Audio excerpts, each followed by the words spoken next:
जिस गंभीरता के साथ आप लोग भक्ति कर रहे हो, ये हमारे लिए एक प्रेरणा है। पीछे तक सुनाई दे रहा है? पीछे तक ऑडिबल? ओके। हम लोग जितने ज़्यादा सुविधाओं के बीच में रहते हैं उतने ज़्यादा कॉम्प्लेसेंट हो जाते हैं, उतने ज़्यादा आलसी हो जाते हैं। हम लोग देखते हैं कई बार हम लोग बड़े बड़े मंदिरों में जाते हैं तो वहाँ पर इतने गंभीरता से भक्ति नहीं देख पाते हैं जितना हम ये छोटे छोटे सेटअप में देख रहे हैं, क्योंकि कई बार कठिनाइयों में भक्ति ज़्यादा गंभीरता से स्वीकार करने में आसानी होती है। When you get things cheaply, when you get things easily, the tendency to take it cheaply. But जब विषम परिस्थितियों में कोई वस्तु मिलती है तो उसका मूल्य भी बहुत ज़्यादा होता है। तो उसी तरह यहाँ पर यद्यपि बाह्य रूप से प्रतिकूल परिस्थितियाँ हैं, लेकिन फिर भी जिस तरह भक्ति बढ़ रही है ये अनुकूल ही है। जैसे चैतन्य महाप्रभु ने जब प्रचार शुरू किया था तो उस समय पर मुगल साम्राज्य था। तो यद्यपि बाह्य स्तर पर प्रतिकूल परिस्थिति थी, लेकिन उसी परिस्थिति में जो प्रचार हुआ अभी तक नहीं हो पाया, वो अनुकूल परिस्थिति बन गई। तो कई बार कठिनाइयों में ज़्यादा गहराई में जाने का अवसर मिलता है। और एक और सुविधा है कि कठिनाइयों में भक्त लोगों के बीच के संबंध भी बड़े गहरे हो जाते हैं। जब बहुत सुविधाएं होती हैं तो फिर क्या होता है, फिर झगड़े शुरू हो जाते हैं। जैसे जब गौड़िया मठ बहुत छोटा था तो भक्तों के बीच में बहुत सुंदर संबंध थे। फिर बड़ा एक बाग बाजार गौड़िया मठ बन गया तो भक्ति सिद्धांत सरस्वती ठाकुर बताते हैं श्रील प्रभुपाद को, वो बोलते हैं कि अभी सब लोग लड़ाई कर रहे हैं, मैं ये कमरे में रहूँगा, मैं वो कमरे में रहूँगा, मेरा कमरा जो है वो नदी के साइड फेसिंग होना चाहिए, मेरा कमरा मंदिर से पास होना चाहिए। और इस सब लड़ाई के चक्कर में जो मुख्य बात है भक्ति, वो पीछे चली गई।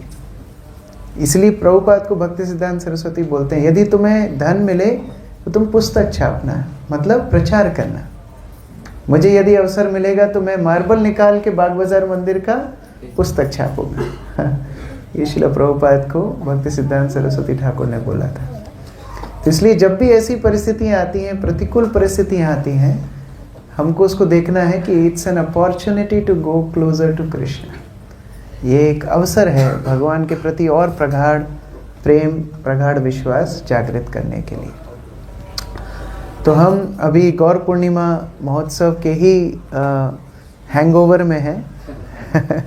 हरे कृष्ण चल रहा है? मुझे आवाज़ नहीं आ रही इसलिए उधर जा रहे हैं। ओके, तो अभी हम गौर पूर्णिमा के ही हैंगओवर में हैं और हम प्रार्थना करते हैं कि हैंगओवर चलता ही रहे, चैतन्य महाप्रभु के रस में ही हम लोग डूबे रहें और महाप्रभु की शिक्षाएं, उनका व्यवहार, उनकी लीलाएं हमेशा हमारे चिंतन में रहें, हमारी चेतना में रहें।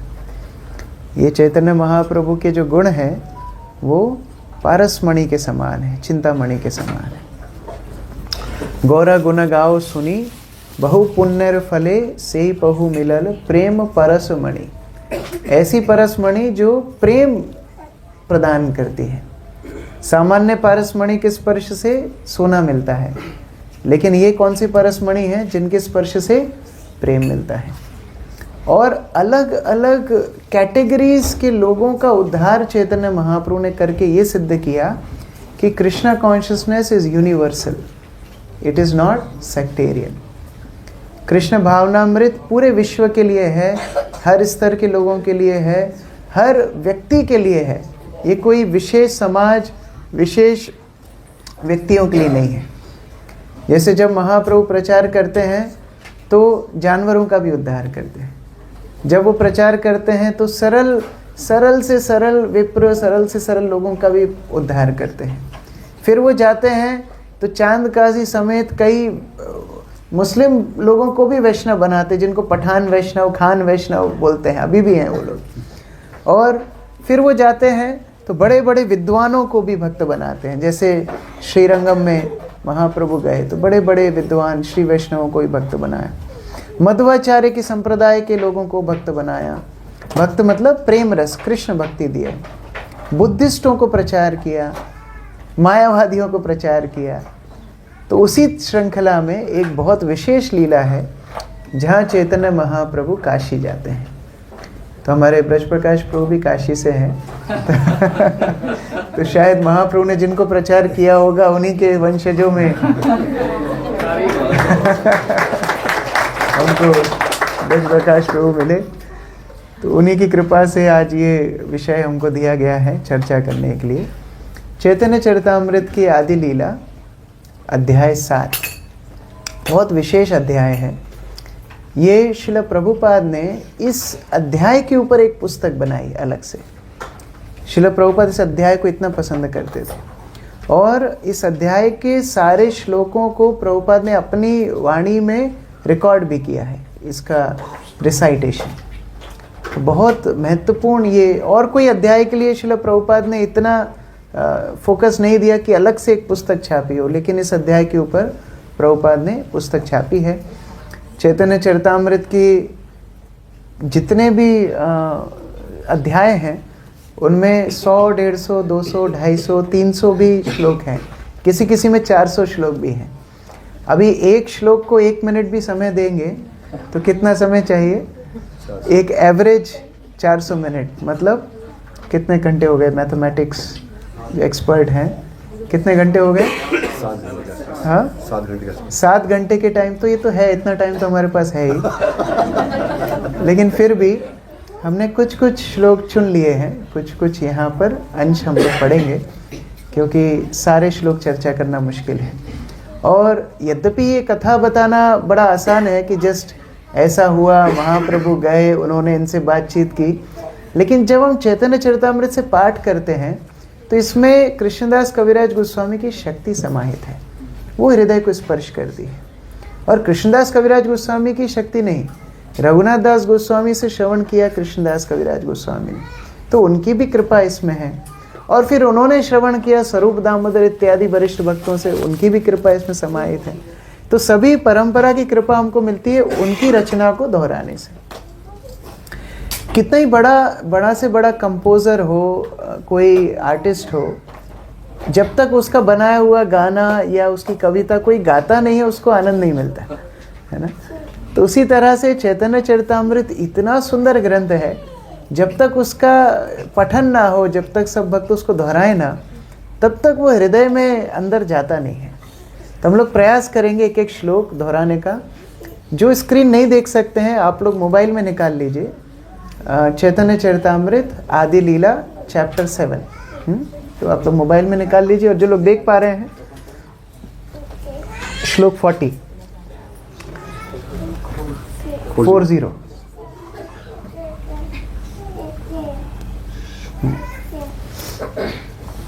तो हुआ ऐसा कि चैतन्य महाप्रभु संन्यास लेने के बाद जाना चाहते थे वृंदावन धाम, लेकिन वृंदावन धाम नहीं जा पाए। उनको घुमा करके अद्वैत आचार्य के भवन में शांतिपुर लेकर के भक्त लोग आ गए। और शांतिपुर रुकने के बाद महाप्रभु की माता सची देवी ने उनको बोला कि आप जो है अभी वृंदावन में मत रहिए, आप पुरी में रहिए, क्योंकि पुरी और मायापुर जो है एक ही घर के 2 कमरे हैं, तो सारी सूचना मिलती रहेगी और आप जगन्नाथपुरी में ही निवास कीजिए। तो महाप्रभु ने स्वीकार किया, वृंदावन नहीं गए। तो कई समय पर वहाँ पर जाने की इच्छा तो होती ही थी। महाप्रभु ने सार्वभौम भट्टाचार्य का उद्धार किया, जो कि हम लोग कल पढ़ेंगे। और सार्वभौम भट्टाचार्य के उद्धार करने के बाद महाप्रभु दक्षिण भारत की भी यात्रा करते हैं इत्यादि। फिर महाप्रभु की इच्छा होती है वृंदावन धाम जाने की, तो उसी बीच में महाप्रभु का वृंदावन धाम जाना होता है। तो ये वहाँ से कथा शुरू हो रही है कि महाप्रभु वृंदावन जा रहे हैं। अब जगन्नाथपुरी से वृंदावन के रास्ते में बीच में काशी आता है, तो ये वहाँ की घटना है। मतलब पहले वहाँ से होते हुए जाएंगे, फिर लौट के आएंगे, फिर कुछ लोगों का उद्धार करेंगे। वो इस अध्याय का सारांश है। तो आइए साथ में पाठ करते हैं। वृंदावन जाइते प्रभु रहिला काशीते,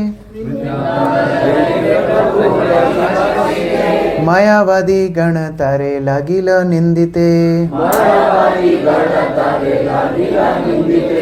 तो महाप्रभु जब वाराणसी में रुके वृंदावन जाने के उद्देश्य से, तो महाप्रभु तो अपने संकीर्तन में मदमस्त रहते थे।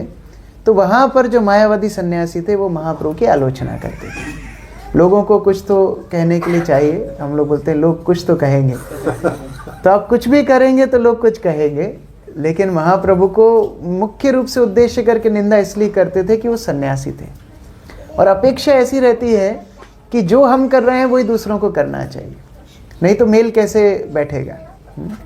जैसे एक बार एक गांव में एक व्यक्ति था, उसकी नाक कटी हुई थी, चोट लगी होगी बचपन में, तो उसको सब नकटा बोलते थे। समझते हो नकटा किसको बोलते हैं? एकदम देहात का शब्द है नकटा। तो नकटा नकटा कह करके उसको बड़ा चिढ़ाते थे। तो उसने बोला अरे मेरी बड़ी बदनामी होती है। उसने खूब पढ़ाई की, तो पढ़ाई करने के बाद भी कुछ फ़ायदा नहीं हुआ, लोग उसको नकटा साहब कह के बुलाने लगे। तो अभी क्या करें? तो उसने बोला चलो साधु बन जाता हूँ। साधु को तो लोग फिर ज़्यादा परेशान नहीं करते हैं, तो वो साधु बन गया। जब साधु बन गया तो सब उसको क्या बोलने लगे? नकटा बाबा बोलने लगे। अभी क्या करें? अभी बड़ी परेशानी है। तो उसने फिर एक आयोजन किया। उसने बोला हम जिसको दीक्षा देंगे उसको अपनी नाक काटनी पड़ेगी। बोले क्यों, ऐसा क्यों? बोले नाक काटने से भगवान का दर्शन होता है। तो बहुत लाइन लग गई लोगों की। अब जो जो पांडाल में घुसे सबकी नाक काटते जाए, हजारों लोगों की नाक कट गई। तो सब बड़े बोले दर्शन तो हुआ नहीं। तो सब घेर के आए, बोले नकटा बाबा हमको दर्शन है, आप सबकी नाक काट दे। बोले देखो आप सबकी नाक काट गई, अब कोई मुझे नकटा नहीं बोलेगा। तो क्यों लोग निंदा करते हैं आगे हम लोग और विस्तार में चर्चा करेंगे। लेकिन महाप्रभु की निंदा क्यों कर रहे थे? अरे हमें इतना शास्त्र पढ़ना पड़ता है, हम इतना व्याकरण और इतना वेद पाठ और दिन सुबह से यज्ञ इत्यादि, और ये नाच रहा है गा रहा है, ऐसे कैसे चलेगा? तो बहुत निंदा करते थे। सन्यासी हैया करे गायन नाचन, ना करे वेदांत पाठ करे संकीर्तन। तो उस वेदांत पाठ नहीं करता है हमारे जैसा, ये तो संकीर्तन करता है, और ये सन्यासी है। सन्यासी को ये सब गाना बजाना नाचना ये तो शोभा नहीं देता है। तो इसमें एक चीज़ समझने की बात है, वास्तव में कलयुग में सन्यासी वर्जित है। दो तरह के सन्यासी, वास्तव में तीन तरह के सन्यास है। एक है कर्म सन्यास। कर्म सन्यास का अर्थ है जहाँ व्यक्ति अपनी जिम्मेदारियों से भागने के लिए सन्यास ले लेता है, जिसको गीता में भगवान ने खूब आलोचना की। कर्म सन्यास भगवान ने स्वीकृति नहीं दी। भगवान अर्जुन को बोलते हैं मैं स्वयं कर्म करता हूँ, जिसको कोई कर्म करने की आवश्यकता नहीं, क्योंकि समाज के लिए उदाहरण आप प्रस्तुत कर रहे हो। तो जिम्मेदारी से भागने के लिए अगर कोई सन्यास लेता है उसको वर्जित किया है। और दूसरा सन्यास है ज्ञान सन्यास। ज्ञान सन्यास मतलब कोई व्यक्ति मुक्त होने के लिए, मुमुक्षु, मोक्ष प्राप्त करने के लिए सन्यास लेते हैं। लेकिन वो सन्यास भी कलयुग में संभव नहीं है, क्योंकि व्यक्ति इस परिवेश में रहते हुए हर वस्तु के प्रति आसक्ति छोड़ ही नहीं सकता। प्रभुपाद कई बार समझाते हैं, वो सब कुछ छोड़ करके जाएगा वन में, फिर लौट के आएगा अस्पताल खोल देगा, फिर आएगा कोई फूड डिस्ट्रीब्यूशन शुरू कर देगा, कहीं जा कर के हरी चटनी खाओ लाल चटनी खाओ इस तरह प्रवचन करेगा। तो ये सारे फिर ज्ञान सन्यास फेल हो जाते हैं। तीसरा सन्यास है वेद सन्यास। वेद सन्यास का अर्थ होता है जहाँ व्यक्ति सब कुछ छोड़ा है भगवान से आसक्त होने के लिए, जहाँ कोई बड़ी चीज को पकड़ने के लिए छोटी चीज छोड़ी जा रही है, वो होता है वेद सन्यास। तो महाप्रभु ने सब कुछ क्यों छोड़ा? इससे कृष्ण के प्रति वो आसक्त हो सकें, कृष्ण के प्रति वो ज़्यादा स्मरण कर सके। इसको बोलते हैं वेद सन्यास। और इसीलिए वर्णाश्रम की हर स्थिति वास्तव में हमें कृष्ण के समीप ले जाने के लिए। महाप्रभु तो यहाँ तक बोल दिए, क्या बोले महाप्रभु? ना हम विप्रो च नरपति नापि वैश्यो न शूद्रो, ना हम वर्णी न गृहपति न वनस्थो यतिर्वा, किंतु प्रोद्यान निखिल परमानंद पूर्णामृताब्धीर गोपीर भरतुर पद कमलयोर दास दास दासानुदास। मैं ब्रह्मचारी नहीं हूँ, मैं गृहस्थ नहीं हूँ, मैं वानप्रस्थी नहीं, मैं सन्यास नहीं, मैं ब्राह्मण क्षत्रिय वैश्य शूद्र नहीं, मैं केवल भगवान के दासों का दास हूँ। जैसे मान लीजिए अलग अलग एयरपोर्ट्स हैं भारत में, अभी कई इंटरनेशनल एयरपोर्ट्स हो गए हैं। दिल्ली में है, हैदराबाद में है, चेन्नई में है, मुंबई में है, कलकत्ता में है। तो कोई भी एयरपोर्ट पे जा कर के आप कन्हैया देश आ सकते हो, वहाँ से आपको फ्लाइट मिल सकती है। तो एयरपोर्ट पर बैठना यात्रा की सफलता नहीं है। कह रहे मैं तो दिल्ली एयरपोर्ट की लाउंज में बैठा हूँ, तो बैठा ही हूँ, तो फिर वो प्रयोजन सफल नहीं हुआ। वहाँ जा कर के फिर फ्लाइट पकड़ना है, गंतव्य तक पहुँचना है। तो कोई ब्रह्मचारी, मैं ब्रह्मचारी हूँ, बहुत अच्छी बात है, लेकिन उस ब्रह्मचर्य की सफलता क्या है? दास दास दासानुदासा। मैं गृहस्थ हूँ, गृहस्थ धर्म की सफलता क्या है? दास दास दासानुदासा। संन्यास धर्म की सफलता क्या है? दास दास। जब तक वो कृष्ण प्रेम जागृत नहीं होगा तब तक सब कुछ विफल हो जाएगा। और महाप्रभु उस उद्देश्य को पूरा कर रहे थे, लेकिन लोग सोच रहे थे अरे ये संकीर्तन करता है, ये हमारे साथ वेदांत नहीं पढ़ता है। मूर्ख सन्यासी निज धर्म नहीं जाने, भावो कहैया फिरे भावो के रसने।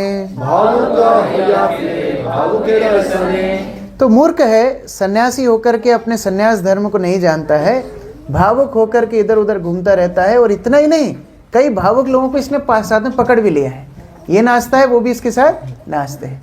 तो लोग सामान्यतः भक्ति को क्या समझते हैं? भावुक लोगों की क्रिया समझते हैं। अरे भक्ति ये भावुक लोगों की बात है। ज्ञान मार्गी बड़े विद्वान हैं, कर्मी देखो कितनी मेहनत करते हैं। भक्ति वाले लोग कुछ मेहनत नहीं करते, इनको ज्ञान नहीं। तो उसी तरह यहाँ पर लांछन लगा रहे हैं। यही सब शून्य प्रभु हासे मने मने, उपेक्षा करिया करो ना कोइल संभाषणे।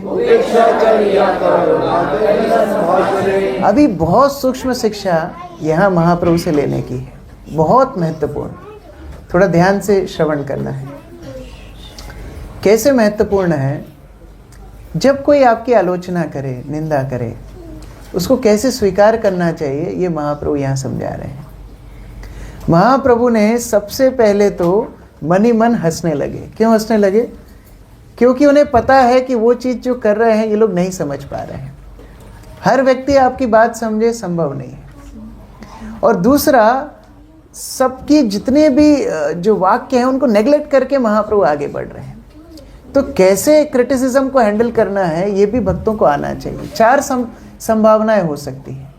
4 संभावनाएं। कोई भी भक्त अगर आपकी आलोचना कर रहा है, आलोचना होती है आपकी?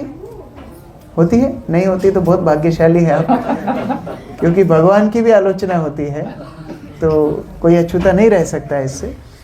तो जब भी आपकी आलोचना हो, 4 संभावनाएं हो सकती हैं। सबसे पहले भक्त को सोचना चाहिए, शायद ये जो बात हो रही है इसमें कोई सत्यता है। Maybe there is some truth in it. जहाँ धुआं है वहाँ अग्नि भी होगी। अगर कितने सारे वैष्णवों की आंखों में कोई दोष दिख रहा है मेरे प्रति, तो शायद मेरे अंदर दोष होना चाहिए। ये सबसे पहला हमारा सोच होना चाहिए अगर हमारी कोई आलोचना करे तो। जैसे सत्स्वरूपदास गोस्वामी महाराज बताते हैं कि एक दिन वो जप कर रहे थे और जप करते करते एक अजनबी स्ट्रेंजर आया और वो महाराज को बोलता है, Swami I think you are not doing it correctly. आप जो भी कर रहे हो अच्छे से नहीं कर रहे हो, बोल के चला गया। अब महाराज बोल सकते थे, अरे पता है तेरे को मैं प्रभुपाद डिसाइपल हूँ, मैं सन्यासी हूँ, मैं कितने लोगों को माला करना सिखाया, मुझे बता रहा है माला करना। अच्छा, ऐसा कई बार हो जाता है। हम लोग हॉस्टल में प्रीचिंग करने जब जाते थे, मुझे याद है हम E1 RC लेते थे, एवरीडे 1 राउंड चैंटिंग। तो E1 RC में क्या होता है, नए बच्चों को बिठाते हैं सर्कल में और एक पुराना जो स्टूडेंट होता था 2nd ईयर 3rd ईयर जो 16 राउंड कर रहा होता है, वो जाता है माला सिखाने। अब भक्त लोगों को एक सिद्धि प्राप्त होती है, माला में हाथ डालते से नींद आ जाती है। तो ये सिद्धि सबके अंदर होती है। तो अब वो जो जब सिखाने वाला है वो बताता है पूरा प्रॉपर, ये माला है, इसमें 108 हैं और ऐसे पकड़ना है और ऐसे करना है, सारा बता के, और सब बच्चे आंख बंद करके जब करने लगते हैं तब ये सो जाता है। अब बच्चों की माला कंप्लीट हो गई, अब उनको तो दूसरी माला करना तो सिखाया नहीं, वो माला कंप्लीट करके अब उसको देख रहे हैं, उसकी नींद लगी है। आपस में ये लोग बात करते हैं कि क्या हुआ इनको, बोले शायद ये लंबा जब करते हैं, हमारे जैसा नहीं करते। हम शायद अच्छे से नहीं कर पाए। फिर ज़्यादा टाइम हो जाता है तो कोई उसको हिलाता है फिर कि आप उठो करके। तो सत्स्वरूप महाराज ने ऐसा नहीं बोला कि आप क्या अभी क्या जब जानते हो, मैं ज़्यादा संदेह नहीं। उन्होंने उसको गंभीरता से लिया और उस माध्यम से फिर उन्होंने एक पुस्तक लिखी, जपा रिफॉर्म नोटबुक, जो आज भी भक्त लोग इतना रेफर करते हैं अपने जप को सुधारने के लिए। तो सबसे पहला दृष्टिकोण यही होना चाहिए कि क्या उसमें कोई सत्यता है, अगर है तो सुधार कर लिया जाए। दूसरा है, अगर वास्तव में किसी को लगता है कि नहीं ये तो सत्यता है ही नहीं, जबरदस्ती ये लोग मेरे बारे में उल्टा पुल्टा बोल रहे हैं, तो दूसरा विचार भक्त के अंदर ये आना चाहिए कि ये मेरा पूर्व कर्म है जो अब कट रहा है। और प्रभुपाद ने ये अपने स्वयं के उदाहरण से बताया। प्रभुपाद एक बार यूनिवर्सिटी में प्रोग्राम दे रहे थे और एक व्यक्ति बहुत चुनौतीपूर्ण ढंग से प्रभुपाद को ललकार रहा था, अलग अलग प्रश्न पूछ रहा था। तो बाद में भक्तों को बड़ा क्रोध आया, तो प्रभुपाद भक्तों को बोलते नहीं नहीं, मैंने पूर्व जन्म में इनको कोई दुराचार कुछ गलत बोला है, इसलिए ये मुझे इस तरह बोल रहे हैं। ये सोचना भक्तों के लिए अनिवार्य है, क्योंकि हम सबको जाके सिखाते हैं कर्म पे विश्वास करो, उस कर्म पे विश्वास करो, आपके बुरे कर्म, किसी की टांग टूटी हो बेचारा चिल्ला रहा है, भक्त जाके उसको बताते हैं देखो आपके पूर्व कर्म बेकार होंगे। लेकिन जब खुद के ऊपर आती है तो फिर ये सारे सिद्धांत हम भूल जाते हैं। तो ये स्मरण होना चाहिए कि वास्तव में मेरे पूर्व कर्म जा रहे हैं। तीसरा और उन्नत चेतना है। तीसरी चेतना ये है कि कृष्ण मुझे हो सकता है किसी भीषण परिस्थिति से बचा रहे हैं। Krishna is protecting me through this criticism. क्योंकि कई बार विषम परिस्थितियां पचाना आसान होता है, लेकिन सम्मान पचाना कठिन होता है। ज़्यादा सम्मान मिलने से भी व्यक्ति एकदम फूल के गुप्पा हो जाता है। जैसे मुझे अभी कल या परसों ही परम सुंदरी माता जी बता रही थी कि एक स्थान में, एक विदेश में, यहाँ नहीं, एक स्थान में भक्त लोगों ने एक बार ऐसा आयोजन किया कि एक एक भक्त को हर प्रोग्राम में ग्लोरीफाई किया जाए। तो नए नवेले भक्त जो आते हैं, अब उनको सब भक्त ग्लोरीफाई करने लगे कि आप तो क्या प्रचार करते हैं और क्या जप करते हैं। अब समस्या ये है कि वो समझने लगे कि हम बहुत बड़े भक्त बन गए, और इस कारण से फिर उन्होंने सबकी बात सुनना बंद कर दी। तो सम्मान पचाना कई बार ज़्यादा कठिन होता है। इसलिए ये जो वैष्णव कभी कभी टुक पुक थोड़ी निंदा करते हैं, वो हमें बचाने के लिए है, जिससे हम जमीन पर रहें। तो ये तीसरा विचार। और चौथा विचार जो यहाँ पर हो रहा है, अगर आप सब तरफ से समझ रहे हो कि ये बाल स्वभाव है, ये थोड़ा इमेच्योर डीलिंग कर रहे हैं, तो उस समय पर कई बार इग्नोर करके भी आगे बढ़ना चाहिए। हर बात को गंभीरता से नहीं लेना चाहिए। मैं तो एक इष्ट गोष्ठी में कुछ भक्तों को बोल रहा था कि अगर लंबे समय तक भक्ति में टिकना है तो गेंडा हाथी की चमड़ी होना चाहिए। जो सहेगा वो रहेगा। बांग्ला में कहावत है, जेई सहे शेई रहे। जो सहेगा वो रहेगा, जो सहन नहीं कर पाएगा वो भक्ति में ज़्यादा दिन नहीं टिक पाएगा। तो यहाँ महाप्रभु वही काम कर रहे हैं। महाप्रभु सहन कर रहे हैं, लेकिन मुस्कुरा इसलिए रहे हैं क्योंकि महाप्रभु इन चारों सिद्धांत से ऊपर हैं। मार खाए प्रेम दे। अभी ये नहीं सोच रहे हैं कि मैं इनसे बदला निकालूंगा, वो तो बहुत नेगेटिव हो गया। जीरो वाला स्टेटस है कि ठीक है बोलने दो, मुझे क्या फर्क पड़ता है, मैं तो वृंदावन जा रहा हूँ ना, ये तो ऑन द वे था, छोड़ो इसको। ये भी जीरो है। लेकिन पॉजिटिव, महाप्रभु को पता है लौट के आऊंगा, इन सबको मेरी टीम में ऐड करने वाला हूँ। तो ये फिर पॉजिटिव है। अभी महाप्रभु का प्लान रेडी है कि ये भले मेरी निंदा करेंगे तो क्या मैं इनको प्रेम नहीं दूंगा। ये महाप्रभु का औदार्य है। 44 उपेक्षा करिया कैला मथुरा गमन, उपेक्षा करिया कैला मथुरा गमन, मथुरा देखिया पुनः कैलो आगमन। मथुरा देखिया पुनः कैलो आगमन। तो कोई बोल सकता है कि अरे महाप्रभु ने उसी टाइम क्यों नहीं हैंडल किया, उनको इतनी आलोचना हो रही थी तो बचाते, उसी टाइम पर करते। नहीं, अभी दूसरा प्रयोजन था मथुरा जाने का। तो इससे एक और शिक्षा मिलती है, हमको कई बार प्रायोरिटाइज भी करना पड़ेगा कब कौन सा काम जरूरी है। हर जगह पर भिड़ना ये वैष्णवता नहीं है। जैसे वरादेव के भी दृष्टांत में आता है, वरादेव जैसे प्रकट हुए, सभी देवताओं ने स्वस्ति वाचन गुणगान इत्यादि सब किया, और वरादेव गए उस भूमि को निकालने के लिए गर्भोदक सागर से। और उसी समय वरुण देव ने हिरण्याक्ष को बता दिया कि देखो वहां से आपके भूमि को ले जा रहे हैं वरादेव। तो ये उल्टा सीधा बोलता हुआ आया और इतने अपशब्द बोले वराहदेव को, इतने अपशब्द बोले, वराहदेव को कोई फर्क नहीं पड़ा। वो मस्त अपना वो भूमि को उठा करके ला रहे हैं, वो बोलता जा रहा है, बोलता जा रहा है, ये भूमि को लेकर के आ रहे हैं। जब एकदम गर्भोदक सागर के स्तर पे पहुंच गए तब भूमि को बोला टाइम प्लीज, उसको पार किया। उसके बाद हिरण्याक्ष से वध किया, उसके बाद उससे युद्ध किया। तो कई बार हर चुनौती को ग्रहण करना भी समझदारी नहीं होती है। हमको देखना है कब कौन सा बड़ा उद्देश्य हमारे सामने है। जैसे मानो कई बार हम लोग, इंडिया में तो होता है, यहाँ तो संभव नहीं है, लेकिन इंडिया में कई बार आप सड़क पे चल रहे हो, एक सुअर भागता हुआ दौड़ता हुआ आपकी तरफ आता है। कभी आपके पल्ले पड़ा है ऐसा? आप जा रहे हो, कोई जानवर गंदा सा भागता हुआ आ रहा है, अब हम लोग क्या करते हैं सामान्यतः? क्या उससे वहीं पर कुश्ती करने लगते हैं, लड़ने लगते हैं उससे?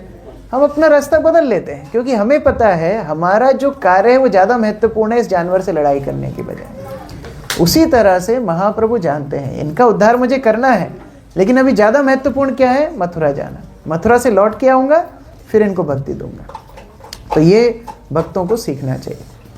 काशी ते लेखक शूद्र श्री चंद्रशेखर,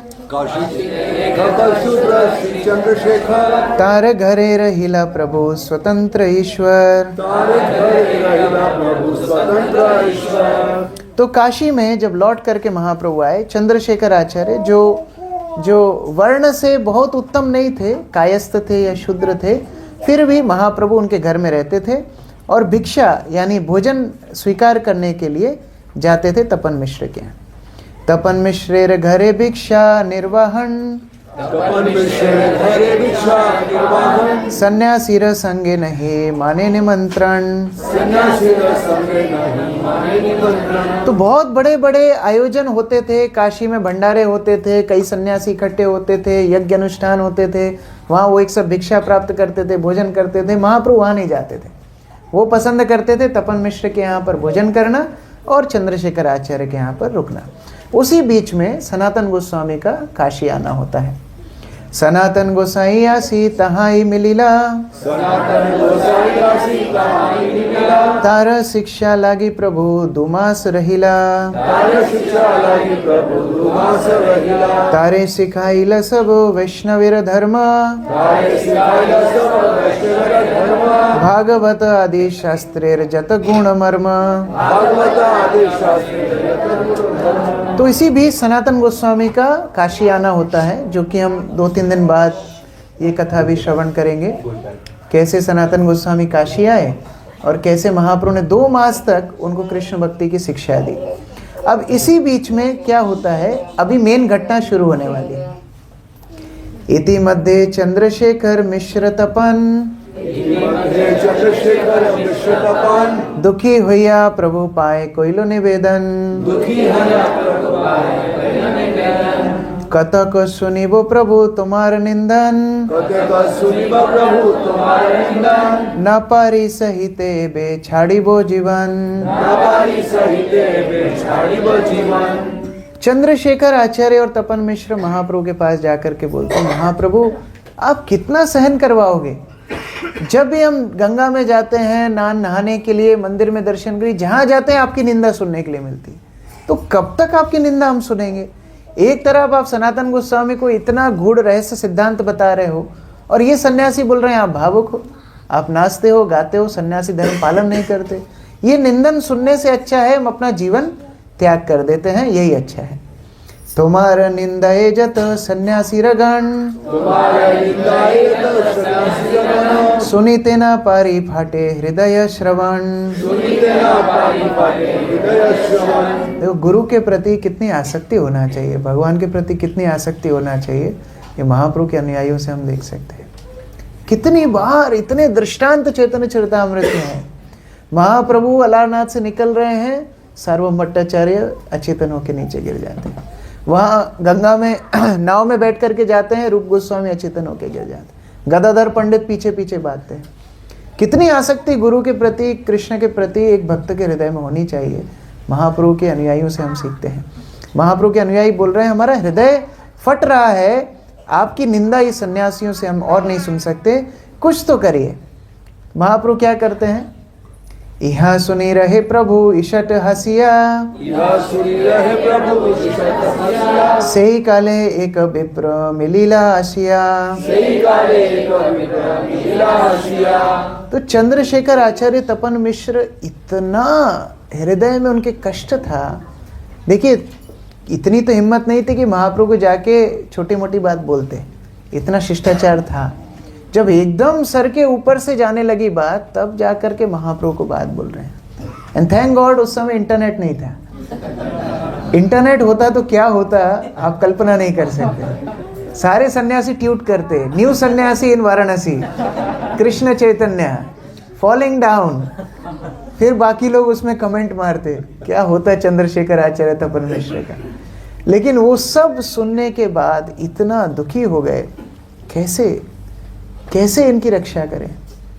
देखिए, तपन मिश्र चंद्रशेखर आचार्य का दुख था कि मायावादी सन्यासी महाप्रभु की आलोचना कर रहे थे। एक अभक्त का भक्त की निंदा करना फिर भी सहन होता है, भक्त का भक्त की निंदा करना ये कितना असहनीय होगा महाप्रभु के गणों को। तो जब भक्त समाज में इस तरह निंदा एक दूसरे की कोई करता है, वास्तव में असहनीय हो जाता है, हृदय फटता है। गुरुजनों का हृदय सबसे ज्यादा दुखित होता है जब उनके अनुयायी आपस में लड़ते हैं, जब उनके अनुयायी आपस में निंदा करते हैं, एक दूसरे को परेशान करते हैं। ये सबसे बड़ा दुख है। तो यहाँ पर आकर के निंदा की चर्चा हो रही है। अब हम 4 ये भी कारण देख लेते कि निंदा होती क्यों है। अभक्तों का भक्तों को निंदा करना समझ में आता है, चलो ठीक है, मिसमैच हो रहा है, फिलॉसफी मिसमैच है, प्रायोरिटी मिसमैच है, अंडरस्टैंडिंग मिसमैच है। भक्तों का निंदा करने का कारण क्या है? तो प्रथम कारण बताते हैं, नॉट सफिशिएंट एंगेजमेंट, पर्याप्त सेवा नहीं है, फ्री टाइम है, ये कारण होता है। क्या बोलते हैं, खाली दिमाग शैतान का घर। तो इस कारण से निंदा करने की प्रवृत्ति आ जाती है। जो बहुत व्यस्त हैं उनके मन में निंदा के विचार ही नहीं, उनके पास समय नहीं है। जो खाली बैठे हैं उनके मन में विचार, अरे माला पहनाई प्रभु जी को, ऐसा क्यों पहनाई, मैं तो वैसा बनाती थी और ऐसा होता था, और आज प्रसाद के आइटम में स्वीट 1 क्यों, मैं तो 3 रखता, मेरे घर पे होता। तो खाली दिमाग शैतान का घर। अब देखिए, यहाँ तो निंदा की बात हो रही है। जयानंद प्रभु को एक बार पूछा गया, जयानंद प्रभु प्रभुपाद के बड़े प्रिय शिष्य थे, उनको पूछा गया कि बताइए आध्यात्मिक प्रगति कैसे होती है, how do we advance in spiritual life. Jayanand Prabhu ने क्या उत्तर दिया, बोलते I am so busy in serving Srila Prabhupada, I never thought about it. बोलते मैं प्रभुपाद की सेवा में इतना व्यस्त था, कभी सोचा ही नहीं आध्यात्मिक प्रगति के बारे में। तो जब भक्त इतना व्यस्त होगा, आध्यात्मिक प्रगति क्या है वो सोचने का टाइम नहीं है, निंदा का समय कैसे मिलेगा। इसलिए खाली समय, free time is not luxury, it is risk, Radhanath Maharaj बोलते हैं। क्योंकि फ्री टाइम में क्या होगा, अनर्गल विलाप होगा। कल मुझे शैलजा एक छोटी वीडियो दिखा रही थी, उसमें बता, अभी आजकल कई ज्ञान तो व्हाट्सएप से ही आते हैं, तो वो भी चर्चा हो जाती है कभी कभी। तो उसमें बता रहे थे कि जब 2 लोग बातें करें और खूब बातें करें तो ये समझ लेना कि डेटा की ट्रांसफरिंग चल रही है, और जब वो अंत में बोलें कि हमें क्या करना, मतलब ट्रांसफर कंप्लीट। 1-2 घंटा सब चर्चाएं करेंगे, ऐसा ऐसा ऐसा ऐसा, और लास्ट में बोलेंगे हमको क्या करना, छोड़। गुजराती में क्या बोलते हैं, आपने शू। तो उस तरह लास्ट में बोल देंगे हमको क्या करना, समय का व्यर्थता। दूसरा कारण है सुपीरियरिटी कॉम्प्लेक्स। हम अपने आप को इतना बड़ा समझने लगते हैं कि हम अधिकार मानते हैं अपना दूसरों की निंदा करना। अरे मैं नहीं सुधारूंगा तो कौन सुधारेगा, मैं 3 महीने पुराना डिवोटी हूं, मेरा कर्तव्य बनता है। अभी मैं पहली दीक्षा, दूसरी दीक्षा, अभी तीसरे की तैयारी है। और इसी कारण से दूसरों की निंदा करना वो अपना अधिकार मानने लगते हैं। दक्ष प्रजापति क्यों भगवान शिव का अपराध किए, वो अपने आप को ससुर मानता था, भगवान शिव को जमाई मानता था, यही कारण है। बस एक ही संबंध उसने ढूंढा, सुपीरियरिटी का एक रीजन ढूंढ लिया उसने कि हाँ मैं सीनियर कैसे हूं, ये मेरा जमाई है। बाकी सब भूल गए, वैष्णवानम यथा शंभु भूल गया, देवों में महादेव हैं वो भूल गए, भगवान के गुण अवतार हैं वो भूल गए, कितने वैरागी हैं वो सब भूल गए, एक चीज याद रखा है बस। तो उसी तरह हमारे जीवन में वैष्णवों को सम्मान देने की जब बारी आए, तब ये सारे कैलकुलेशन लगाने हैं कि अरे ये कम से कम एज से बड़े हैं, ये कम से कम ज्ञान में वृद्ध हैं, ये कम से कम दीक्षा में पहले हैं, ये कम से कम सेवा में हमसे आगे हैं। और जब खुद की बारी आए तब ये कैलकुलेशन नहीं लगाना चाहिए, तब फिर ये ढूंढना चाहिए कि हम छोटे कैसे हैं। जैसे एक बार मुझे याद है भक्ति प्रेम महाराज हमसे बात कर रहे थे, वो बोलते हैं कि तुम लोग हमसे बहुत सीनियर हो। कैसे महाराज, हम आपसे क्या सीनियर है? बोले देखो तुम भक्ति में कितने साल की उम्र में आए? 13 साल की। मैं भक्ति में कब आया? 30 साल की। इसका मतलब तुम 17 साल मेरे से सीनियर हो। क्या कैलकुलेशन हुआ मुझे आज तक समझ में नहीं आया। तो वैष्णव को हमेशा ये देखना है कि मैं छोटा कैसे हूं। अगर वो ये देखेगा हमेशा मैं सीनियर हूं, निंदा करेगा, सुपीरियरिटी कॉम्प्लेक्स। तीसरा है कारण, जब भक्त स्वयं अपने जीवन में डिससेटिस्फाइड होता है, जब उसके जीवन में कोई ऐसे अनुभव हो जाते हैं जो कि प्रतिकूल हों, कड़वे हों, तो अब वो दूसरों में उसी चीज को थोपना चाहता है। जैसे आपने देखा होगा भारत में सास ना अपनी बहू को हमेशा बताती, तुमको पता है हमारे जमाने में हमको 2 रोटी मिलती थी गिन के, तो इसका मतलब क्या इसको भी 2 रोटी दोगे? तो कई बार जो अनुभव हमको पूर्व में गलत हुए हैं, अब हम उसको दूसरों के ऊपर थोपना चाहते हैं। अरे ये अभी से क्लास दे रहा है, मैं तो इस्कॉन में आके 10 साल बाद क्लास दिया। अरे तुम 10 साल बाद दिए, अभी इसको देने दो। बैड एक्सपीरियंस हमारा हो सकता है, उसको दूसरों के ऊपर नहीं थोपना है। जब राधानाथ स्वामी महाराज न्यू वृंदावन में थे तो वो नोट करते थे कि क्या क्या गलत हो रहा है। इसलिए नहीं कि मैं विद्रोह करूंगा, मैं एक टीम बनाऊंगा, जिंदाबाद जिंदाबाद करूंगा, ये नहीं थी भावना। भावना ये थी, अगर कल को कृष्ण मुझे ये सेवा देंगे किसी समुदाय का नेतृत्व करने का, तो मैं इन बातों का ध्यान रखूंगा कि ये भक्तों के साथ ना हो। प्रसाद के लिए भक्तों को परेशानी होती है, प्रसाद अच्छा मिले। केयर नहीं है, केयर मिले। भक्तों को श्रवण का मौका नहीं मिलता, मैं श्रवण दूंगा। ये सारी चीजें महाराज नोट करके रखते थे। इसी तरह एक बार हमारे गुरु महाराज का भी हम सुन रहे थे, वो बोल रहे थे मेरी माँ बहुत बचपन में देह त्याग कर दी थी, तो मैं जानता हूं प्रेम के अभाव में कोई कैसे जीता है, इसलिए मैं सबको प्रेम देता हूं। तो व्यक्ति को बैड एक्सपीरियंस से ये सीखना चाहिए कि अगर मैं इस कठिन परिस्थिति से गुजरा हूं तो दूसरे भक्त उस कठिन परिस्थिति से ना गुजरे।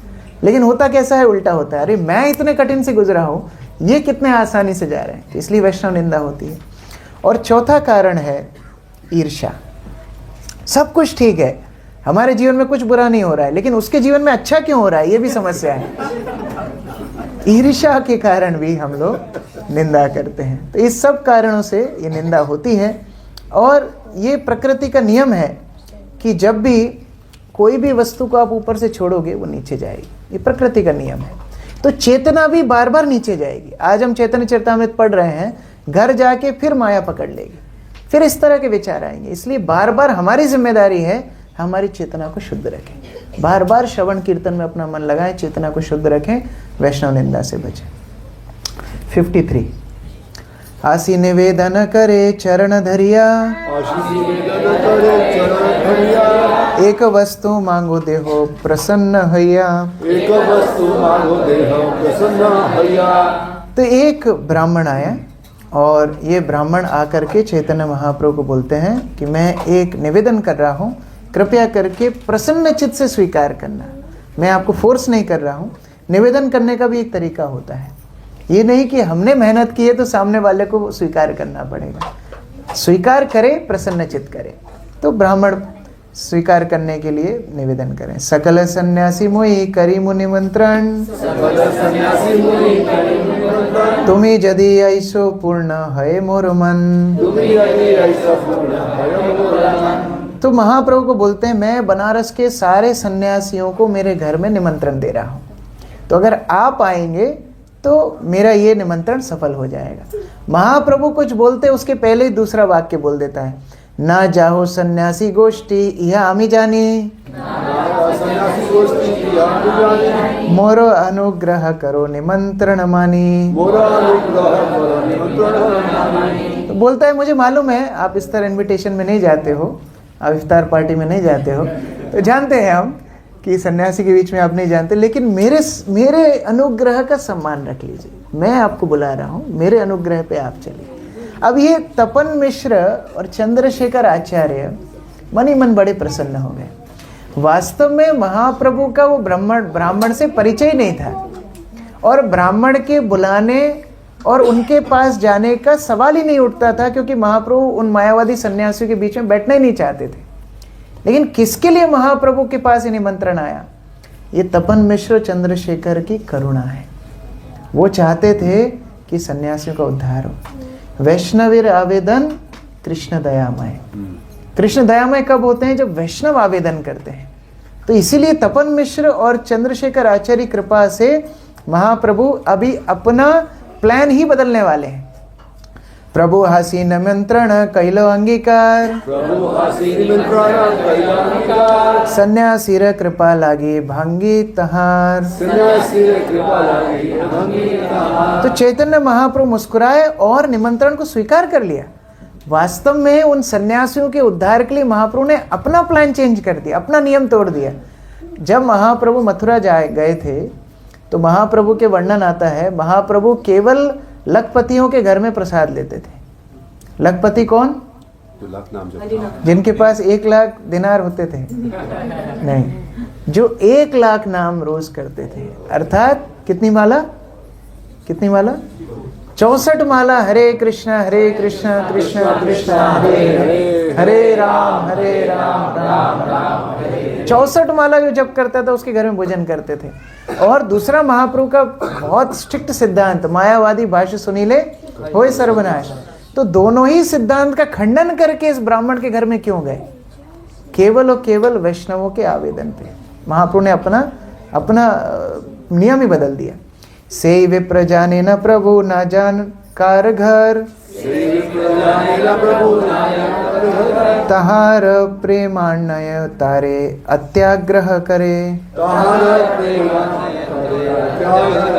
तो महाप्रभु के बारे में जानते थे कि महाप्रभु वास्तव में कहीं नहीं जाते हैं, लेकिन फिर भी मेरे आवेदन पे आए। तो अगले दिन महाप्रभु गए और उस विप्र के घर में कई हजारों सन्यासी थे। सबने देखा और महाप्रभु उन सन्यासी को देख करके वहाँ प्रवेश करते हैं। और क्या महाप्रभु की शिष्टाचार है हम देखते हैं। 59 सभा नमस्कारी गेला पाद प्रक्षालने, पाद प्रक्षालन करे बसिलो से स्थाने। चैतन्य महाप्रभु गए, सभी सन्यासियों को देखा, जहाँ सब पैर धोते थे उस स्थान में पैर धोए और वहीं बैठ गए।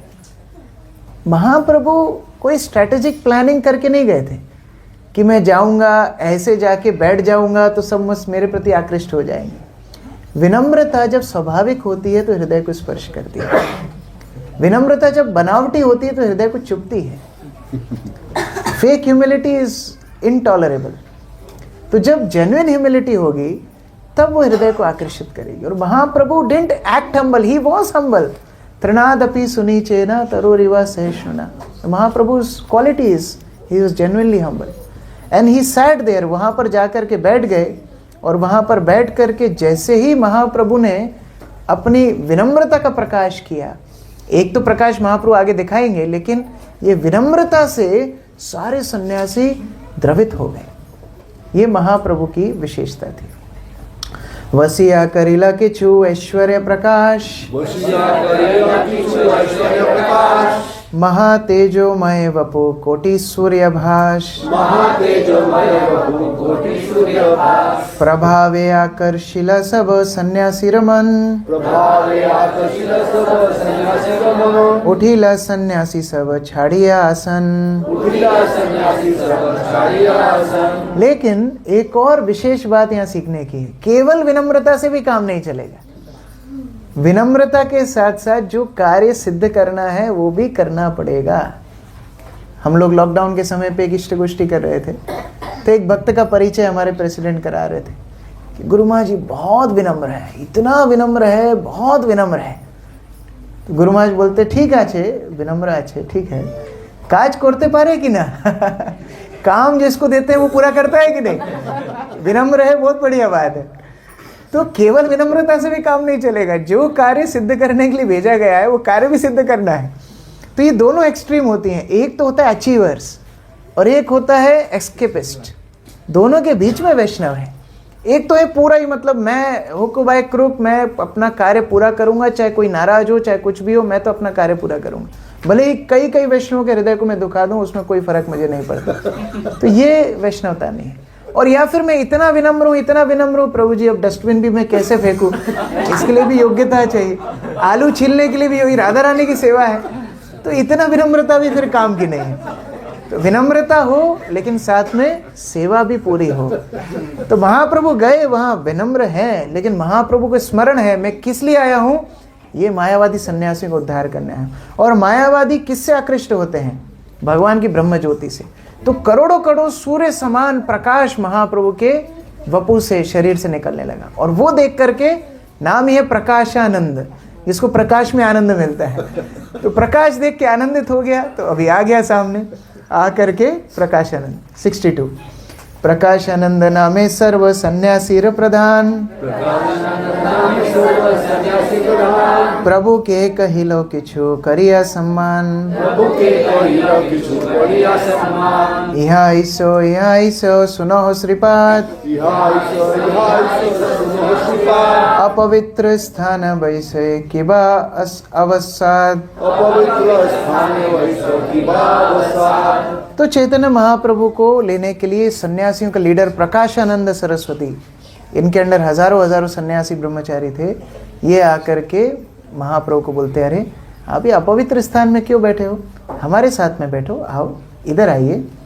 महाप्रभु बोलते, प्रभु कहे आमा आमी हई हीन संप्रदाय, प्रभु कहे आमी हई हीन संप्रदाय, तुम सवार सभाए बसीते ना जुआए, तुम सवार सभाए बसीते ना जुआए। तो महाप्रभु बोलते हैं, देखिए मैं तो बहुत छोटा हूँ, और मेरा जो सन्यास भी हुआ है वो छोटी संप्रदाय से। हाँ, बड़े बड़े प्रकाशानंद, गिरिनंद और अनानंद, पता नहीं कौन कौन से नंद है, तो इतने बड़े बड़े सन्यासी के बीच में मैं कैसे बैठूंगा, मेरा अधिकार नहीं, मैं यहीं पर ठीक हूँ। तब प्रकाशानंद सरस्वती महाप्रभु की सेवा करते हैं। आपने प्रकाशानंद हाथे ते धरिया, अपने प्रकाशानंद हाथे धरिया, बसाइला सभा मध्य सम्मान न करिया, बसाइला सभा मध्य सम्मान करिया। जब किसी व्यक्ति के अंदर बहुत गुण हो और उस गुण के साथ विनम्रता मिल जाए, तो वो इस तरह है कि जैसे कोई श्रीखंड में केसर डाल दे, दोनों का कॉम्बिनेशन इतना आकृष्ट करता है। महाप्रभु विनम्र भी है, इतना प्रकाश शरीर से निकल रहा है, इतने शास्त्रज्ञ सब है। प्रकाशानंद हाथ से उठा करके महाप्रभु को ऊपर लेके गए। देखिए, किसी व्यक्ति के अंदर से बुरा निकालना है या अच्छा निकालना है, आपके ऊपर निर्भर करता है। कोई व्यक्ति बुरा अच्छा नहीं है। प्रभुपाद ने हिप्पियों के अंदर से सन्यासी निकाल दी। कैसे? क्योंकि उनके हृदय में वो टेक्निक थी, या टेक्निक से ज़्यादा वो प्रेम था, जिससे उन्होंने व्यक्ति के अंदर का अच्छा स्वभाव निकाला। हम चित्रकेतु महाराज की लीला में भी पढ़ते हैं। चित्रकेतु महाराज की कई करोड़ पत्नियां थी। कितनी थी? 1 करोड़ पत्नियां थी। कैसे मैनेज करते होंगे पता नहीं। लोग बोलते हैं कृष्ण की 16,000 क्यों है, चित्रकेतु की 1 करोड़ थी। जो भी हो, तो 1 करोड़ पत्नियां थी और एक पत्नी से पुत्र हुआ। बाकी जो रानियां थी बड़ी क्रोधित हो गई, उन्होंने विष दे करके उस पुत्र को मार दिया। अब बात यह है, गलती किसकी है? गलती किसकी है? तो बताया जाता है गलती चित्रकेतु की है। क्यों? क्योंकि चित्रकेतु चाहता तो बाकी रानियों को भी समान प्रेम देता रहता, वो संतुष्ट रहती। लेकिन जैसे ये what was the name of Kritidyuti, Kritadyuti, तो ये कृतद्युति के प्रति इतना आसक्त हो गया, इसके बच्चे के प्रति इतना आसक्त हो गया, 1 करोड़ -1 जितनी रानियां थी उनके पास जाता ही नहीं था। और इसलिए उनके हृदय की ईर्ष्या को उसने बढ़ा दिया और उन्होंने उसको मार दिया। तो व्यक्ति के अंदर आपको अच्छा निकालना है कि बुरा निकालना है, ये आपके स्वभाव पे निर्भर करता है। चैतन्य महाप्रभु ने प्रकाशानंद सरस्वती से भी सेवा करा ली, और प्रकाशानंद सरस्वती का हाथ पकड़ के, प्रकाशानंद सरस्वती महाप्रभु का हाथ पकड़ के ऊपर ले जाता है। ये सेवा के फल से अभी ज्ञान अंदर जाने वाला है। ज्ञान तब तक हृदय में प्रवेश नहीं करता जब तक कोई सेवा ना हो। इसलिए इस्कॉन में जब हम आते हैं, सत्संग में जब हम आते हैं, कुछ ना कुछ सेवा करने की अपॉर्चुनिटी हर भक्त के लिए होना चाहिए, क्योंकि उसी से अंदर वो फिलॉसफी प्रवेश करने वाली है, नहीं तो वो नहीं जाएगी। हम लोग कई जगह प्रचार के लिए जाते हैं, तो एक बार मैं सूरत में था, वहाँ के लीडर अभी तो देह त्याग कर दिए, राधाचरण प्रभु थे। तो राधाचरण प्रभु एक घर में हमको लेकर के गए और वहाँ पर वो लोग काफ़ी भक्त नहीं थे, एक परिवार में मेंबर था इनिशिएटेड, बाकी सब भक्त नहीं थे। तो वो सब लोग भी आए थे, परिवार के लोग भी आए थे। तो वो जानबूझ के उनको बोल रहे थे, अरे आप ना एक काजू दो मुझे लाके। तो वो बोले, अरे काजू क्यों मांग रहे हैं? ठीक है, वो महिला गई अंदर, काजू लेके आई। फिर दूसरे मेंबर को बोलते हैं, आप एक बादाम ला के दो मुझे। तो वो बादाम लेकर के आई। फिर तीसरे को बोलते हैं, अरे ये पानी ना बहुत देर से रखा है, थोड़ा कुनकुना पानी करके लेके आओ। तीसरा वो पानी नहीं। मैं बाद में सोचा, ऐसा कोई मांगता है कि घर में जाके ये दो वो दो, फिर भी ठीक है। तो बाद में जब हम गाड़ी में बैठे तो राधाचरण प्रभु ने मुझे बताया, देखो ये जितने परिवार के लोग थे ये कृष्णा कॉन्शियसनेस में है नहीं। अभी इतने वैष्णव उनके घर में गए, हम लोग 8-10 लोग गए थे, तो मैंने सबके हाथ से कुछ ना कुछ सबकी सेवा करा दी। अभी इनका अकाउंट शुरू हो गया। अभी आगे जाके जब भी हम प्रचार करेंगे तो ये फिलॉसफी इनके हृदय में जाने वाली है। तो किसके अंदर से अच्छा निकालना है, ये प्रचार है। प्रचार केवल डुम डाम माइक पकड़ के बोलना नहीं है। प्रचार मतलब वो हृदय तक उस व्यक्ति को स्पर्श करना। और महाप्रभु का प्रचार यही सफल हो गया। आगे अभी जो भी होने वाला है वो तो केवल डिटेल है। महाप्रभु ने प्रकाशानंद को पहले से ट्रैप कर लिया। अभी आगे समय तो अभी बचा नहीं है, लेकिन संक्षिप्त में कितना, अभी 5 मिनट, 8:30। सब भूख बर्दाश्त कर पा रहे हैं सब? मुस्कुराहट का मतलब क्या है?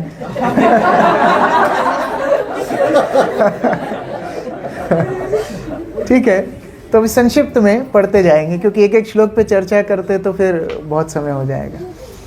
तो महाप्रभु ने जब जा करके वहाँ आसन ग्रहण किया, तब प्रकाशानंद सरस्वती बोलते हैं, देखो मुझे पता है तुम्हारा नाम है श्री कृष्ण चैतन्य, केशव भारती के तुम शिष्य हो, इसलिए तुम बड़े धन्य हो। क्यों? क्योंकि केशव भारती आते थे शंकराचार्य परंपरा, मतलब तुम भी मायावादी सन्यासी, कितना बड़ा भाग्य है तुम्हारा। और संप्रदाय से सन्यासी हो, तुम इस गांव में आए, वाराणसी में आए, लेकिन हम सब से मिलने के लिए नहीं आए। Birds with same feather flock together. तो हम सब एक ही जैसे सन्यासी शंकर संप्रदाय के, फिर हमसे मिलने के लिए क्यों नहीं आए? और चलो ठीक है, मिलने के लिए नहीं आए, हम भी अलग अलग कुटिया में बैठ के वेद पढ़ते हैं, लेकिन तुम वेद छोड़ करके नाचते हो, गाते हो, भावुक होते हो, लोगों को लेकर के संकीर्तन करते हो, ये क्या तुमको शोभा देता है? तुमको वेदांत का पाठ करना चाहिए। धन्य हो तुम सन्यासी हो, लेकिन तुमने सन्यासी धर्म छोड़ दिया और ये सब भावुक जैसे काम कर रहे हो, ये तो तुमको शोभा नहीं देता। देखो, प्रभाव से तुम्हारा जो रंग रूप है ये देख करके तो तुम नारायण जैसे दिखते हो साक्षात। और वास्तव में मायावादियों का कंसेप्ट क्या है? दंड ग्रहण मात्रेण नरो नारायण भवेत। अगर दंडा पकड़ लिया मतलब गुरु की भी आवश्यकता नहीं, अभी हम नारायण बन गए, अभी बस इतना ही कमी थी, अभी लोग हमको प्रणाम करेंगे, हम उनका उद्धार करेंगे। लेकिन तुम नारायण दिखते हो, नारायण जैसा तुम्हारा आभा है, प्रकाश है, लेकिन फिर भी तुम्हारा आचरण बड़ा नीच है। तो तुमको ऐसा आचरण क्यों करना है? चैतन्य महाप्रभु ने इस पूरी की पूरी वार्तालाप से एक गुण निकाला। क्या गुण निकाला बताइए?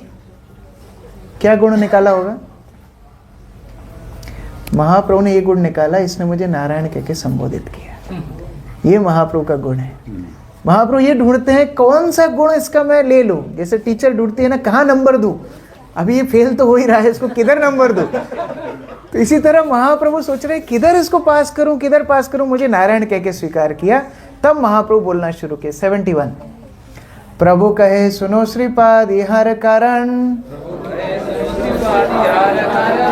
गुरु मोरे मूर्ख देखी कोरिलो शासन। महाप्रभु यहाँ भक्तों का गुणगान कर रहे हैं, बोल रहे हैं गुरु ने मुझे मूर्ख बोला, ये कारण है। अगर महाप्रभु के गुरु उनको बोलते वेद पाठ करो तो महाप्रभु वेद पाठ करते। क्यों? ईश्वरपुरी उनको बोले नाम संकीर्तन करो, इसलिए नाम संकीर्तन किया।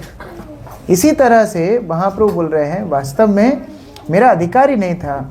मूर्ख तुम्हें तुम्हार नहीं क वेदांत अधिकार, कृष्ण मंत्र जपो सदा ए मंत्र सार। तो प्रकाशानंद सरस्वती को महाप्रभु बोल रहे हैं मेरे गुरु महाराज ने मुझे बोला तुम मूर्ख हो, तुम्हारा वेदांत पढ़ने का अधिकार नहीं, तुम केवल भगवान का नाम जप करो। क्या ईश्वरपुरी ने इस तरह महाप्रभु को बोला था? आपको याद है किसी को? महाप्रभु को क्या ईश्वरपुर ने मूर्ख बुलाया था?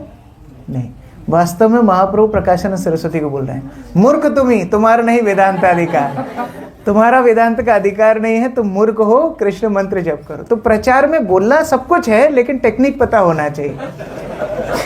जैसे भगवान कृष्ण अर्जुन को मूर्ख बुलाए गीता की शुरुआत में, कैसे बुलाए? प्रज्ञावादांश भाष्यसी, तुम विद्वान जैसी बातें कर रहे हो, मतलब विद्वान तो नहीं हो। तो इसीलिए बोलना सब कुछ है, लेकिन टेक्निक पता होना चाहिए कि व्यक्ति को कैसे बोलना है। तो यहाँ महाप्रभु बोल रहे हैं कि तुम्हारा वेदांत पढ़ने का अधिकार नहीं, तुम्हें महामंत्र जप करना चाहिए। तो ये प्रचार का शिक्षा भी है और गुरु भक्ति की भी शिक्षा है। कृष्ण मंत्र हैते हवे संसार मोचन, कृष्ण मंत्र हैते हवे संसार मोचन, कृष्ण नाम हैते पावे कृष्णेर चरण। कृष्ण नाम हैते पावे कृष्णेर चरण। तो महाप्रभु बोलते हैं केवल ये कृष्ण नाम लेने से, हरे कृष्ण कृष्ण कृष्ण हरे हरे, हरे राम राम राम हरे हरे, केवल ये महामंत्र का जाप करने से तुम्हारा संसार से बंधन छूट जाएगा। प्रकाशानंद सरस्वती बोलता है, वाह, ये तो वेद पढ़ने से भी हो जाएगा, इसमें कौन सी बड़ी बात है? वेद पढ़ने से ज्ञान मार्ग से मुक्ति प्राप्त होती है, इसमें तो कोई दो राय नहीं है। महाप्रभु बोलते नहीं, there is something else. Krishna नाम हैते पावे कृष्णेर चरण, कृष्ण के धाम में पूर्ण रूप से शाश्वत सेवा मुक्ति के माध्यम से नहीं मिलेगी, वेद के माध्यम से नहीं मिलेगी, हरि नाम के माध्यम से मिलेगी। तो हरि नाम मुक्त भी कराएगा, कृष्ण के चरण में आश्रय भी दिलाएगा। तो फिर प्रकाशानंद बोलता है, अच्छा तो फिर बहुत मार्ग होते हैं ना, सबके अपने अपने हैं, कोई art of living, art of dying, बहुत कुछ चल रहा है, तो हो सकता है कोई भी मार्ग में जाने से कृष्ण के चरण मिल ही जाएंगे। तो महाप्रभु बोलते नहीं, नाम बिनो कली काले नहीं यार धर्म, नाम बिनो कली काले नहीं यार धर्म, सर्व मंत्र सार नाम यही शास्त्र मर्म, सर्व मंत्र सार नाम यही शास्त्र मर्म। तो नाम बिना कली काल में और कोई धर्म नहीं है, सारे शास्त्रों का सारातिसार यही है। ए तो बली एक श्लोक सिखाइला मोरे, कंठे करी यही श्लोक करी हो विचारे। तो इतना सिखा के मेरे गुरु महाराज ने मुझे एक श्लोक याद कराया और इस श्लोक पे विचार करने के लिए बोला। हरेर नाम एव केवलम कलौ नास्ते वनास्ते गतिरन्यथा। तो महाप्रभु फिर बताते हैं कैसे उन्होंने इसके ऊपर विचार किया और महामंत्र का जप करने लगे। और जैसे जैसे मंत्र करते हैं, जप करते हैं, शरीर में पुलक, अश्रु, कंपन, स्वेद इत्यादि अष्टसात्विक विकार आते हैं। और इतने अष्टसात्विक विकार आने लगे कि महाप्रभु कंफ्यूज हो गए, कह रहे मैं सही कर रहा हूँ कि गलत कर रहा हूँ। मान लो कोई डॉक्टर के पास दवाई लेने के लिए जाए, अब वो दवाई खाने से व्यक्ति कपकपाने लगे, व्यक्ति इधर उधर भागने लगे, दीवार पे मुंह रगड़ने लगे, तो फिर क्या होगा? बोलेंगे तो उल्टा कुछ हो गया। तो महाप्रभु फिर अपने गुरु महाराज के पास गए। 81 किबा मंत्र दिला गोसाई की बतार बल, जपीते मंत्र करी लो पागल। इससे एक और शिक्षा लेनी चाहिए, जब भी भक्ति में कुछ अटपटा सा लगे तो मार्गदर्शन लेना चाहिए। ये नहीं सोचना चाहिए कि अरे अब मैं हो गया, अभी ऊपर पहुंच गया, अभी ऐसा नहीं सोचना चाहिए, हमेशा मार्गदर्शन लेना चाहिए। तो महाप्रभु आकर के अपने गुरु महाराज को बोल रहे हैं, ये कैसा मंत्र दिया, ये मंत्र का बल क्या है, इसको जपने से मैं पागल हो गया हूँ। क्या सिम्टम्स है? डॉक्टर पूछते हैं ना क्या क्या सिम्टम्स है। हंसाए नचाए मोरे कराए क्रंदन, एतु सुनी गुरु हंसी बलिलो वचन। तो इसमें से 33% तो हमारा हो गया है। कैसे? हंसाए नचाए कराए क्रंदन, तो हंसता हूँ, नाचता हूँ, रोता हूँ। तो रोते तो कम से कम है जब के मारे हम लोग, कह रहे 16 माला करनी पड़ेगी, लेकिन तो 33% तो ठीक ही है। तो ये सुन के ईश्वरपुरी बोलते हैं, कृष्ण नाम महामंत्रे रे तो स्वभाव, जय जपे तारे कृष्ण उपजाए भाव। तो इस प्रकार हरे कृष्ण महामंत्र का स्वभाव ही यही है कि जो जप करेगा उसका कृष्ण प्रेम जागृत हो जाएगा। और ये कृष्ण प्रेम परम पुरुषार्थ है, पंचम पुरुषार्थ है। इसके आगे अर्थ, धर्म, अर्थ, काम, मोक्ष नगण्य है। ये पंचम पुरुषार्थ प्रेमामृत का सिंधु है, समुद्र है। और इसके आगे मोक्ष इत्यादि तो वास्तव में एक बूंद के बराबर भी नहीं है। इसीलिए केवल कृष्ण नाम का आश्रय लो, ये प्रेम सारे शास्त्रों का सारातिसार है। इतना कह करके खूब प्रेम के बारे में, अलग अलग अष्टसाती विकार के बारे में महाप्रभु व्याख्या करते हैं। और ये सब बोलने के बाद महाप्रभु बोलते हैं वास्तव में ये सारी योग्यता मेरे अंदर नहीं थी, केवल मेरी गुरु की कृपा से, परंपरा की कृपा से मैं ये सारे कार्य कर पाया। 95 एहि तारे वाक्यामि दृढ़ विश्वास धरी, निरंतर कृष्ण नाम संकीर्तन करे, से कृष्ण नाम कभो गुआई न चाहे, गाही नाची नाही आमी आपन इच्छाए। तो मैंने तो केवल अपने गुरु महाराज की बात मानी, बस उससे ज्यादा मैंने बुद्धि नहीं लगाई। गुरु महाराज ने बोला नाम लो, मैं नाम ले रहा हूँ। अब अपने आप से मैं नाचता नहीं हूँ, नाम मुझे नचाता है, जो नाम कराता है वो मैं करता हूँ।